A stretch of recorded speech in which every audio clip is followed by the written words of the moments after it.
அப்போ ஒரு மனுஷன் வேலைக்கு அழைக்கும் போது ஒரு பேக்கேஜோடு அழைக்கிறான் பாருங்க. அப்படிதான் தேவன் நம்மளை அழைக்கும் போது ஒரு பேக்கேஜோடு அழைக்கிறாரு. உன்னை ஆசீர்வதிப்பேன், உன்னை பெரிய ஜாதி ஆக்குவேன், உன் பேரை பெருமைப்படுத்துவேன், நீயும் உன் வீட்டாரும் ஆசீர்வதிக்கப்படுவீர்கள், வாலிபம் கூடாரம் தனிதால் ஃபுல் பேக்கேஜ். கையெழுத்து தேவனை அழைக்கும் போது the complete package. ஒவ்வொன்றுக்காக நான் ஜெபிக்க வேண்டியதில்லை. நீங்க போய்கிட்டே இருங்க, எல்லா பேக்கேஜும் ஆட்டோமேட்டிக்காக ரெடி ஆகிட்டே இருக்கும், வந்துகிட்டே இருக்கும். ஆமென் சொல்லுங்க. அதுதான் இந்த டிவைன் அப்பாயிண்டட் பிளேஸுக்கு வரும்போது தேவன் செய்யறது. நான் உனக்கு காண்பிக்கும் தேசத்துக்கு போ சொன்னாரா? உடனே ஆபிரகாம் கிளம்பிட்டார். இடையில ஆபிரகாம் ஒரு சின்ன மிஸ்டேக் பண்ணார். என்ன பண்ணார்? 9ஆம் வசனம் வாசிங்க. அதன் பின் ஆபிராம் புறப்பட்டு தெற்கே பிரயாணம் பண்ணி கொண்டு போனான். தெற்கே அப்படியே பிரயாணம் பண்ணிட்டு போயிட்டே இருக்கான். கர்த்தர் சொன்னது, அத்தேசத்திலே பஞ்சம் உண்டாயிற்று. தேவன் சொன்ன இடத்துல தான் ஒரு சின்ன ஒரு சின்ன இடரல், சின்ன பிரச்சனை, சின்ன இது வந்த உடனே சர்வநிவியலுக்கு உச்சியில இருந்து என்ன செஞ்சு கொம்பு முளைச்சிரும். ஓ, நாங்களாம் இப்படி இருந்தோம், விக்டோரியா மகாராணி பக்கத்து வீட்டா இருந்தோம், அப்படியாக்கு இப்படியாக்கு, என்னடா ஆகி போச்சு, இல்ல இந்த குடும்பம் என்ன செய்யறது அப்படின்னு சொல்லிட்டு இவன் என்ன செஞ்சுட்டான், அந்த தேசத்துல பஞ்சம் வந்து தேசத்துல வந்துச்சு, உனக்கு ஒன்றும் பிரச்சனை இல்லைல்ல. அன்றைய தினம் சாப்பாடு இல்லாம அவன் போல, அவன் நாளைய தினத்தை பத்தி யோசிச்சுட்டான். எப்பவுமே பிரச்சனை, தேவன் அழைச்சிருந்தா உங்களுக்கு எப்பவுமே ஆசீர்வாதம் இருக்கும். ஆனா இன்செக்யூரா ஃபீல் பண்ணி என்ன செய்யறாங்க, டக்குன்னு என்ன செய்யறான், போட்டு விட்டு வசனத்தை, தேசத்திலே பஞ்சம் கொடிதா இருந்தபடியால், தேசத்துல பஞ்சம் கொடிதா இருந்தபடினால் ஆபிராம் எகிப்து தேசத்திலே தங்கும்படி அவ்விடத்துக்கு போனான். தப்பு பண்ணிட்டான் பாருங்க. அப்படியே மேல திரும்பி எங்க போயிட்டான்? எகிப்துக்கு போயிட்டான். அடுத்த வசனம், அவன் எகிப்துக்கு சமீபமாய் வந்தபோது தன் மனைவி சாராயை பார்த்து, நீ பார்வைக்கு அழகுல ஸ்ரீ என்று அறிவேன். இங்க பாருங்க, எப்ப தேவன் அனுமதிச்ச இடத்தை விட்டுட்டு வேற ஒரு இடத்துக்கு நீ போறியோ, ஆமா, உன் லைஃப்ல எதுக்குமே கேரண்டி கிடையாது. இங்க வந்து ஒய்ஃபே ஆட ஆரம்பிக்கிறா. நான் சொல்றேன், அம்மா பார்க்க ரொம்ப அழகா இருக்கியம்மா, 100 வயசுல 80 90 வயசுலையா, 90 வயசுல சாரா தூக்கிட்டு போற மாதிரி இருந்திருக்கா. கொஞ்சம் யோசித்து பாருங்க சார். தேவனுடைய கிருபையும் பிரசன்னமும் அந்த அம்மாவோட சரீரத்தில் எவ்வளவு வேலை பார்த்திருக்கு. கையை தட்டுங்க. ஆமே. நம்மளை பார்த்தா சில வண்டியை ரோட்ல திறந்து வச்சுட்டு போனாங்கன்னா எவனும் தூக்கிட்டு போக மாட்டாங்க. அது பூட்டே தேவையில்லை. அப்படி கர்த்தர் ஆசீர்வதிப்பாராக. சாரால் அவள் அழகா இருந்தாலும் 90 வயசுல, உங்களுக்கு நீங்களும் அப்படிதான் இருக்கிறீங்க. ஆமென் சொல்லுங்க. கொஞ்சம் லைட்டா கன்சல்ட் பண்ணிட்டு போயிடும். இவன் என்ன செஞ்சுட்டான்? எகிப்துக்கு போன உடனே 15ஆம் வசனம் வாசிமா. பார்வோனுடைய பிரபுக்களும் அவளை கண்டு பார்வோனுக்கு முன்பாக அவளை புகழ்ந்தார்கள். அப்பொழுது அந்த ஸ்திரீ பார்வோனுடைய அரண்மனைக்கு கொண்டு போகப்பட்டாள். எப்படி? ஒரு குறிப்பிட்ட இடத்துக்கு நாங்கள் போயிருந்தப்ப அந்த இடத்துல நிறைய பாம்பா வந்துகிட்டே இருந்துச்சு. ஒரு ஆண்டிகிட்ட சொன்னேன், நாங்கள் இருக்கிற இடத்துல ரொம்ப பாம்பா வந்துகிட்டு இருக்கேன் ஆண்டி. நாங்கள் சொன்னாங்க, நீ இருக்கிற இடத்துக்கு பாம்பு வரலப்பா, பாம்பு இருக்கிற இடத்துக்கு நீ போயிருக்க. அந்த ஏரியா பாம்புகள் இருக்கிற ஏரியா. நீ போய் வந்து காட்டுக்குள்ளே நடுவு ஒன்று, இப்போ நீங்கள் வந்து அமேசான் காட்டுக்குள்ளே போய் வீட்டை கட்டிட்டு பாம்பா வருது சார் அப்படின்னா, அது இருக்கிறதுக்கு நீ போயிருக்கிற. இங்கே பார்வோன் ஒய்ஃபை தூக்கிட்டு போயிட்டான். அவன் கொடுமையானவங்க. ஆனால் தேவன் ஒன்று எந்த இடத்துல இருக்க சொன்னார். தேவன் சொல்லாத இடத்துக்கு போகும்போது அங்கே உங்களுக்கு பிரச்சனைகள் வருகிறது. 15ஆம் வசனம் வாசியாமா. 13:1 வாசிமா. ஆபிராமும் அவன் மனைவியும் அவனுக்கு உண்டான யாவும் அவனுடனே லோத்தும். கடைசியில் பெரிய கட்ட பஞ்சாயத்தை திரும்ப தேவன் வந்து இவங்க பஞ்சாயத்தை தீர்த்து வச்சு எல்லாம் சரி பண்ணி, சரிப்பா என்ன செய்யுங்க, இனிமே இந்த மாதிரி நடக்காம அவன் சொல்லிட்டான், சரி மன்னிச்சுங்க சார், தெரியாம நான் இது பண்ணிட்டேன் சார்ட்டான், மன்னிப்பு கேளு. போ, அவன் தீர்க்கதரிசி மண்டையில் போட்டு போட அப்படின்னு சொல்லிட்டு, ஏய் உன்னை எங்கே போக சொன்னேன், எங்கே இருக்க சொன்னேன். மறுபடியும் ஆபிரகாம் என்ன செய்றார் வாசிங்க. எகிப்தை விட்டு தென் திசையில் வந்தார்கள். பார்த்தீங்களா? Divine appointed place. தேவன் உங்களை அந்த இடத்துல வச்சிருக்காரு, ஒரு நோக்கம் இருக்கிறது. அங்கே சில பிரச்சனைகள், அங்கே ஒரு சின்ன பஞ்சம் வந்துச்சு. ஆனால் பஞ்சம் வந்தாலும் அவனுக்கு பஞ்சம் வரல. அவன் இருந்திருந்தானா அவன் ஆசீர்வதிச்சிருப்பார். அவன் இல்லை. ஆனால் அவனோட மகனா ஈசாக்கு பஞ்சம் வந்த பிறகு நின்னா. கை தட்டுங்க. தேவன் அவனை ஆசீர்வதித்தார். ஆமா, அது ஈசாக்கிட்ட பேசுறாரு பாருங்க. 2ஆம் வசனம் 26:2. 26:2. எப்படி தேவன் கிரவுண்ட்ல பர்டிகுலரா இருந்தாரு. நீங்களும் இஷ்டத்துக்கு வந்து கண்ட கிரவுண்ட்ல போய் we cannot be rooted. God is conscious about the ground which you should be connected. Possible. கர்த்தர் அவனுக்கு தரிசனமாகி, கர்த்தர் ஈசாக்குக்கு தரிசனமாகி, ஆபிரகாம் சாப்டர் முடிஞ்சாரு. ஈசாக்கு தரிசனமாகி, நீ எகிப்துக்கு போகாமல், தம்பி நீ எகிப்துக்கு போகாமல். ரொம்ப கான்சியஸா இருக்கா பாருங்க. காசு வருது, அது வருது, திருப்பூருக்கு போறேன். திருப்பூர்ல இருக்கவங்க இருக்கலாம், பிரச்சனை இல்லை. ஒரு காலத்துல எகிப்து மாதிரி திருப்பூர், அதாவது ஊழியத்துல வந்து பின்மாறினவங்க எங்க போயிருவாங்க, திருப்பூர் போயிருவாங்க. எனக்கு திருப்பூர் வந்து வந்தாரே வாழ வைக்கும், எல்லாருக்கும் வாழ வைக்கும், நல்லது. அப்படி ஒரு ஊர் இருக்கு நமக்கு, நல்லது. ஆனா தேவனை அழைச்சாதான். இப்போ வந்து திருப்பூர் எவனும் போகல, ஃபுல்லாக அமெரிக்கா அப்படிதான் ஃபுல்லாக எய்மில் போய் இது பண்ணிருக்கேன். நல்லது, வெளிநாடு போகிறதுலாம் நல்லது. ஆனால் என்ன மேட்ருனா, தேவன் என்ன போக சொன்னாரா? நீ எகிப்துக்கு போகாமலும். அந்த காலத்தில் எகிப்து என்ன தெரியுமா? செழிப்பு. எகிப்து என்ன தெரியுமா? America, United states, UK, Canada. அது மாதிரி எகிப்துனா செழிப்பு. ஆனா இவங்கள தேவன் எங்க கூப்பிட்டாரு? இல்லையா, இல்ல எகிப்துக்கு போயிட்டு இருக்க, எங்க கூப்பிடுறீங்க? நீ எகிப்துக்கு போகாமலும். அடுத்து வாசிங்க. நான் உனக்கு சொல்லும் தேசத்திலே குடியிரு. பாத்தீங்களா? Divine appointed ground. சொல்லுகிற சபையிலே, சொல்லுகிற ஊழியத்திலே, சொல்லுகிற தேசத்திலே கனெக்ட் பண்ணப்பட்டு வாசிங்க. இந்த தேசத்திலே வாசம் பண்ணு, இந்த தேசத்தில் வாசம் பண்ணு, நான் உன்னுடனே கூட இருந்து உன்னை ஆசீர்வதிப்பேன். கை தட்டுங்க. ஆமென். அடுத்து, நான் உனக்கும் உன் சந்ததிக்கும் இந்த தேசங்கள் யாவையும் தந்து உன் தகப்பனாய் ஆபிரகாமுக்கு நான் இட்ட ஆணையை உன்னிலே நிறைவேற்றுவேன். ஆபிரகாமின் ஆசீர்வாதம் எப்ப தெரியுமா நம்மள்ட்ட நிறைவேறுது? நம்ம இஷ்டத்துக்கு போய் கண்ட இடத்துல ரூட் ஆகாம, தேவன் சொன்ன இடத்துல, சொன்ன சபையில, சொன்ன தேவனுடைய வார்த்தை பிரசங்கிக்கப்படுகிற இடத்துல ரூட் பண்ணப்படும் போது ஆபிரகாம் கிட்ட ஆணை நம்ம நிறைவேற ஆரம்பிக்கிறது. அதான் நம்முடைய பிள்ளைகள் கீழ்ப்படிதலின் பிள்ளைகள். அவர்கள் ஆபிரகாமின் சந்ததிகள், ஆபிரகாமின் அடிச்சுவலில் நடக்கிறவர்கள். அதனால ஆபிரகாமுக்கு சொன்ன வாக்குத்தத்தம் நம்ம நிறைவேறும். அந்த பேக்கேஜ் கொடுத்தாரு பாருங்க, 12 7 பேக்கேஜா, 7 ஆசீர்வாதங்கள். அது எல்லாம் நம்ம வாழ்க்கையில் நிறைவேற ஆரம்பிக்குது. வாசிங்க 12 26 12 24 1. ஆபிரகாமின் நாட்களில் உண்டான பஞ்சத்தை அல்லாமல் பின்னும் ஒரு பஞ்சம் தேசத்தில் உண்டாயிற்று. பாத்தீங்களா? தேவன் சொன்ன இடத்துல ஒரு பஞ்சம் வருது. அப்ப தேவன் சொன்ன அந்த இடத்துல பஞ்சம் வருது. இப்ப மேட்ரு என்னன்னா, அவர் ஒரு விஷயத்தை சொல்லித்தர விரும்புறாரு. நான் சொன்ன இடத்துல நீ இருந்தீனா, உலகமே பஞ்சத்துல இருந்தாலும் உனக்கு 100 மடங்கு ஆசீர்வாதத்தை நான் தருவேண்டா. வாசிங்க அந்த 26:12 வாசிங்க. ஈசாக்கு அந்த தேசத்தில் விதை விதைத்தான். அந்த தேசத்தில் அப்படி போக கூடாது. ஈசாக்கு அந்த தேசத்தில், எந்த தேசத்தில்? அந்த தேசம் என்ன தேசம்? ஒண்ணா வசனம் சொல்லுது, பஞ்ச தேசம். இப்ப நான் சொல்றேன், ஈசாக்கு அந்த தேசத்தில், எந்த தேசத்தில்? பஞ்ச தேசத்தில். தேவன் சொன்னார் என்பதற்காக அந்த பஞ்ச தேசத்தில் விதை விதைத்தான். பெரிய மினிஸ்ட்ரிக்கு சில நேரம் வந்து அது ஒரு பெரிய செழிப்பான ஒரு தேசமா இருக்கும். அங்க கொடுக்காம தேவன் ஒரு ஏதாச்சும் ஒரு பஞ்ச தேசம், ஒரு சாதாரண ஒரு ஊழியமா இருக்கும், எங்கேயும் ஒரு ஊழியமா இருக்கும். ஆனா அது ஊழியம் நமக்கு ஆசீர்வாதமா இருக்கும், நம்முடைய வாழ்க்கையில மாற்றங்கள் ஏற்படுத்த கொடுக்கும். அங்க விதை விதைக்கும் போது, தேவன் சொன்ன இடத்துல விதை விதைக்கும் போது, அல்ல தேவன் சொன்ன இடத்தில் இருக்கும் போது, அந்த தேசத்தில் விதை விதைக்கும் போது, கர்த்தர் அவனை ஆசீர்வதித்ததினால் அந்த வருஷத்தில் 100 மடங்கு பலன் அடைந்தான். கை தட்டுங்க அவருக்கு. இதுல என்ன தெரியுது? விதைச்சா எல்லா இடத்துலயும் வரும், ஆனா சொன்ன இடத்துல விதைச்சா கையத்தட்டு. அக்கா சொன்னாங்க, அண்ணே சொன்னாங்கன்னா அதுக்கு நாம் பொறுப்பு கிடையாது. அக்கா சொன்னாங்க, அண்ணே சொன்னாங்கன்னா அதுக்கு நாம் பொறுப்பு கிடையாது. எங்க விதைச்சாலும் அறுவடை இருக்கு. ஆனா சொன்ன இடத்துல விதைச்சா அங்கு 100 மடங்கு அறுவடை இருக்கிறது என்று வேதம் தெளிவாய் சொல்லுது. 13 வசனம் சொல்லுது, சொன்ன தேசத்துல இருந்த ஈசாக்கு எப்படி ஆசீர்வதிச்சாராம்? வாசனா, அவன் ஐஸ்வர்யவானாகி, ஈசாக்கு ஐஸ்வர்யவானாகி வர வர விருத்தி அடைந்து, வர வர, come on சொல்லுங்க, வர வர, come on, வர வர வர வர வர வர வர வர வர வர வர வர வர வர விருத்தி அடைந்தான். மகா பெரியவனானான். தேவன் சொன்ன இடத்துல நீங்க கனெக்ட் ஆயிட்டீங்கன்னு வச்சுக்கோங்களேன், வர வர வர வர வர நீங்க விருத்தி அடைஞ்சுக்கிட்டே இருப்பீங்க. It's a challenge. நான் சொல்றேன், தேவன் சொன்ன இடத்துல இணைக்கப்பட்டு. ஆமா, இந்த வாரம் கொஞ்சம் லேட்டா இருந்துருச்சோம், பக்கத்துல இந்த சர்ச் பக்கம் போயிருவோம்.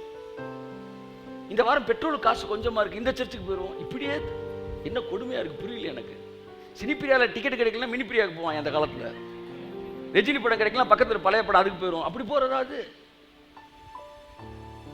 God is very conscious about the ground.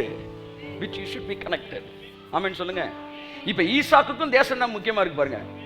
அடுத்து யாக்கோபு ஆதியாகமம் 33:17 சுக்கோத் அப்படின்னு ஒரு இடத்துக்கு வந்திருக்கான். அங்க வந்து சுக்கு நூறா என்ன செஞ்சுட்டான், தேவன் அவனை வேற ஒரு இடத்துல இருக்க சொன்னாரு. இவன் என்ன செஞ்சான், சுக்கோத் 33:17 வாசிமா சீக்கிரம். யாக்கோபு சுக்கோத்திற்கு பிரயாணம் பண்ணி தனக்கு ஒரு வீடு கட்டி தன் மிருக ஜீவன்களுக்கு கொட்டாரங்களை போட்டான். அங்க தேவன் அவனை கூப்பிடவே இல்லை, அவன் தப்பான இடத்துக்கு வரான். அதுக்கு முன்னாடி இருக்க வசனத்தை வாசிங்க. அவனை வேற இடத்துல வச்சிருக்க. அவன் பெத்தேல்ல இருந்தவன் பெத்தேல்ல இருந்து சுக்கோத்துக்கு வந்துட்டான். அங்க என்ன புரோட்டா நல்லா இருந்துச்சா இல்லைங்க காராச்சி நல்லா இருந்துச்சு தெரியல. அங்கே நல்லா இருக்கு, இங்கே போனால் சாப்பிட்டுக்கலாம்னு நினச்சி வந்தான். அங்கே போயிட்டான். சுக்கோத்துக்கு வந்தான். அவன் மக சுக்குநூறா ஆயிட்டான். 1ஆம் வசனம் சொல்லுது, தீனால் தேசத்தை பார்ப்பதற்கு புறப்பட்டால் உங்கள் மகள் உங்கள் மகன் தேவன் சொன்ன இடத்துல நீங்க இல்லாட்டி அவர்களுடைய பரிசுத்தத்திற்கு கேரண்டி கிடையாது. அங்க நல்லா தானே இருந்தான் என் புள்ள. உன் புள்ள நல்லா இருந்தனால அங்க இல்ல, அந்த இடம் நல்லா இருந்தனால உன் புள்ள நல்லா இருந்துச்சு. ஒரு நாள் வெளியே கூட்டு போயிட்டு வருவாங்க பாருங்க, அதுக்குள்ள ஊர்பட்ட பஞ்சாயத்தை கூட்டு வந்துருவாங்க. இதெல்லாம் எதை காட்டுதுன்னா, தேவன் நியமிக்கப்படாத இடத்திற்கு என்ன ஆச்சு. டயானா நிறைய பேர் இப்பதான் பாக்குறீங்க, இப்பெல்லாம் இருக்கா வீட்டுல சும்மா இருக்கும்போது வாசிக்க. தீனால் அவள் என்ன செய்தால், சுத்தி பார்க்க புறப்பட்டாள். போறவள்ள கார் ஆக்சிடென்ட் ஆகி, அது இந்த டயானாவா, லைஃப் ஆக்சிடென்ட் ஆகி ரேப், பைபிள்ல ஃபர்ஸ்ட் ரேப் கேஸ் இங்கதான் வருது.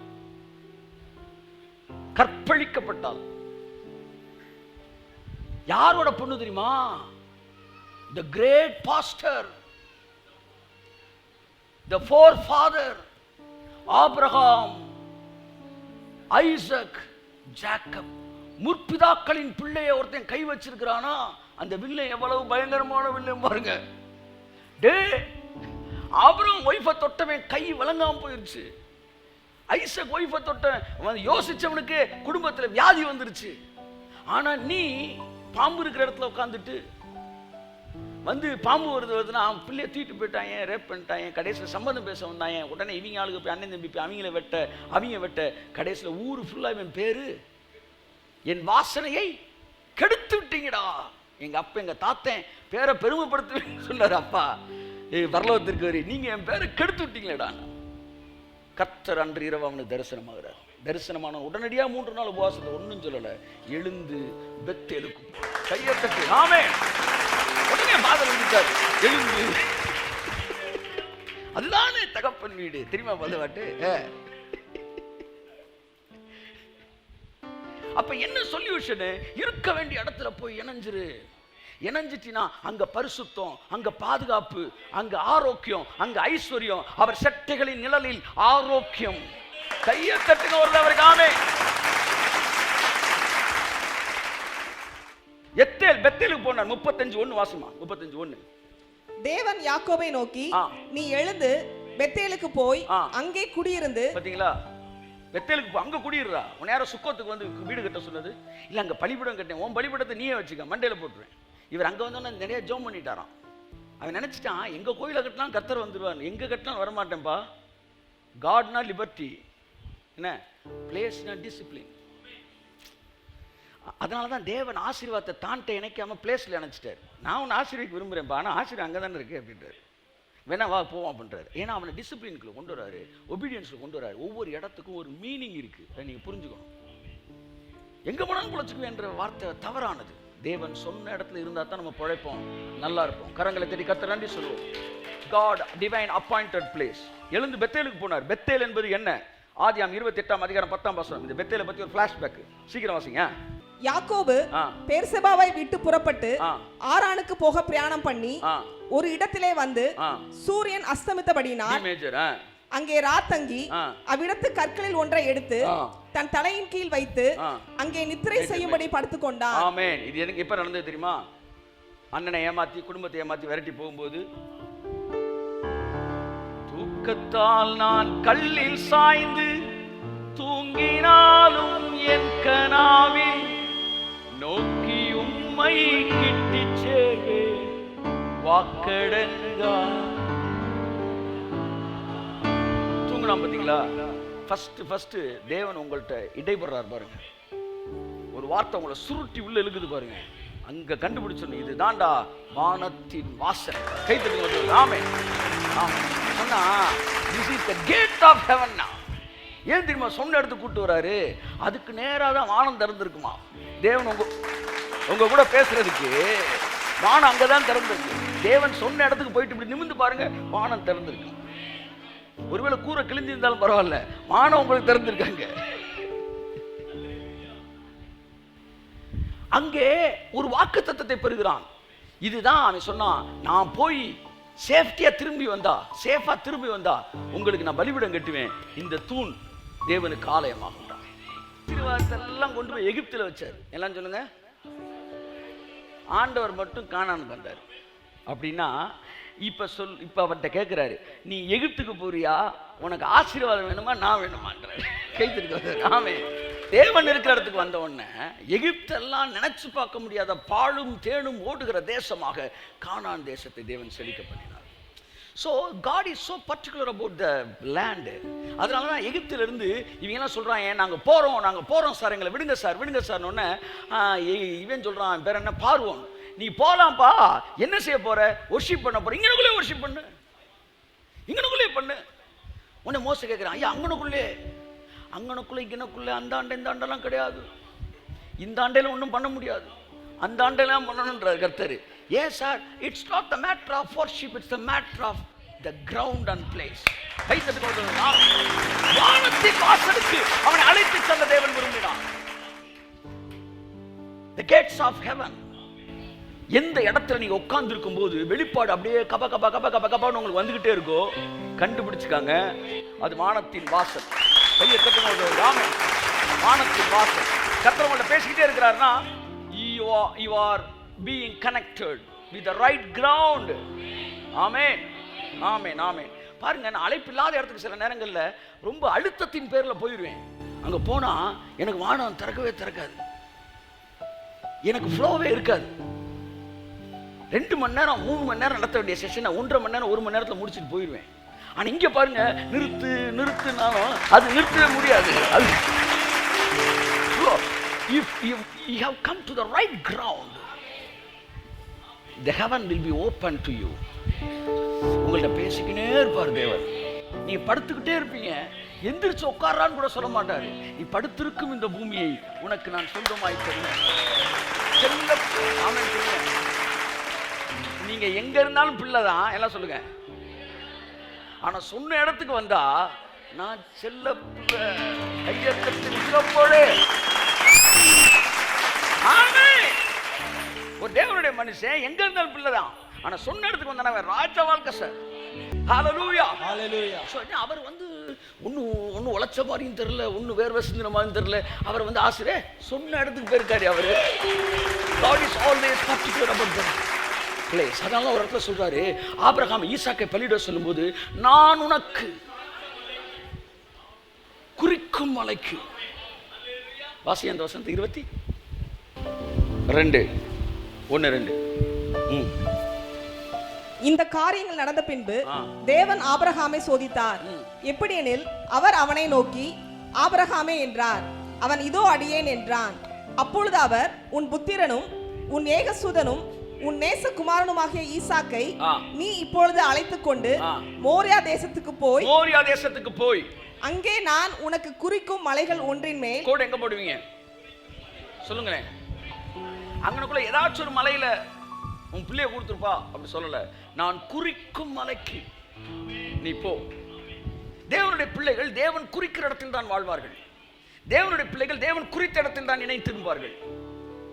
அங்க பஞ்சமே வந்தால் அங்கதான் இருப்பாங்க. ஏன்னா அவங்களுக்கு தெரியும், இந்த தேசத்துல என் ஐஸ்வர்யவான தேவன் மாத்துவார். ஆமென். ஹல்லேலூயா. என் அன்புக்குரியவர்களே, நான் குறித்த இடத்துக்கு போனாரு. அங்க மோரியா மலை இருந்துச்சு, சீனாய் மலை இருந்துச்சு, ஏகப்பட்ட மலைகள் இருந்துச்சு. அவன் பாட்டுக்கு மாற்றி ஈத்தி எங்கே போயிருக்க கூடாது. சீனாய் மலைக்கு போயிருந்தா வாப்பான்னு கூப்பிட்டு பலி கொடுத்துருக்கான் மோசே. ஆனால் மோரியா மலை, இந்த மோரியா மலை பின்பு கல்வாரி மலை என்று அழைக்கப்பட்டது. அது இல்லைன்னு 1-2 பேர் சொல்லிட்டு இருக்கிறாங்க.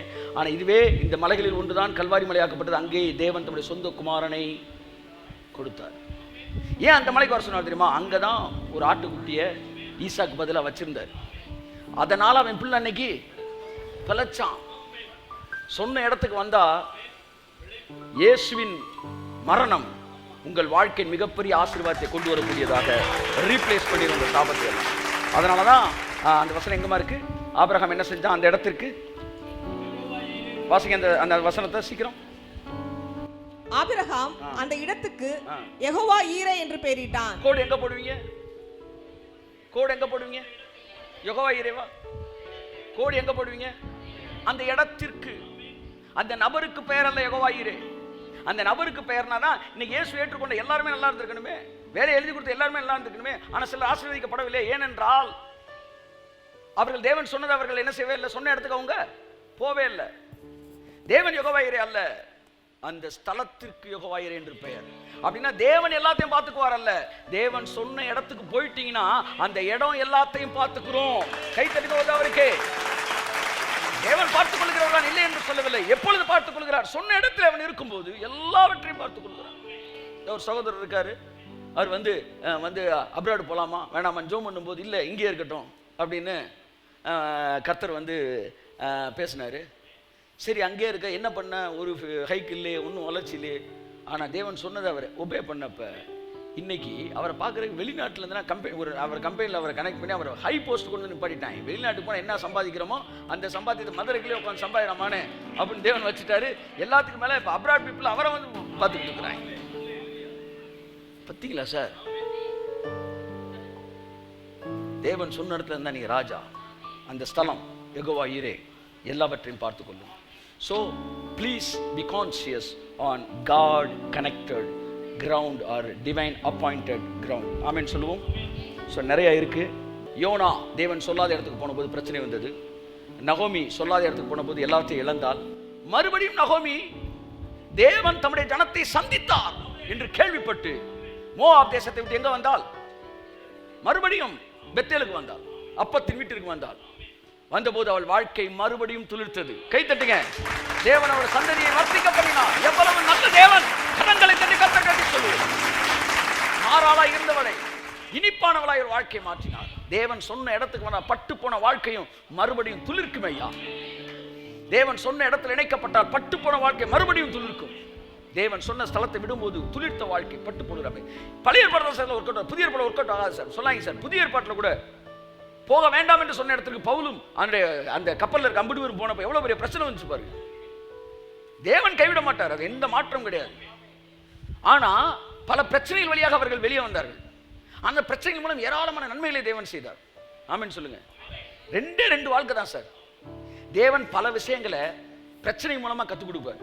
நீங்க அனுமதிச்ச பிரச்சனை மூலம் கத்துக் கொடுப்பார். நீங்க வெளியே வரும்போது கத்துக்கிட்டவங்களா வெளியே வருவீங்க. இது ஒரு வாழ்க்கை. இன்னொன்னு தேவன் நன்மையினாலே கத்துக் கொடுப்பார், கிருபையினால கத்துக் கொடுப்பார்.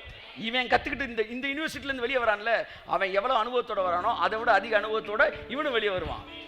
கிருபையாக நீர் எனக்கு தருவதெல்லாம் உமதண்டை, அருமையாய் என்னை அழைக்கும் அன்பின் தூதனாக செய்யும்.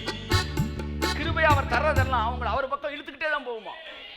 சோ ஒன்னு தீமைகள் வழியாக கற்றுக்கொள்வது, இன்னொன்று நன்மைகள் வழியாக கற்றுக்கொள்வது.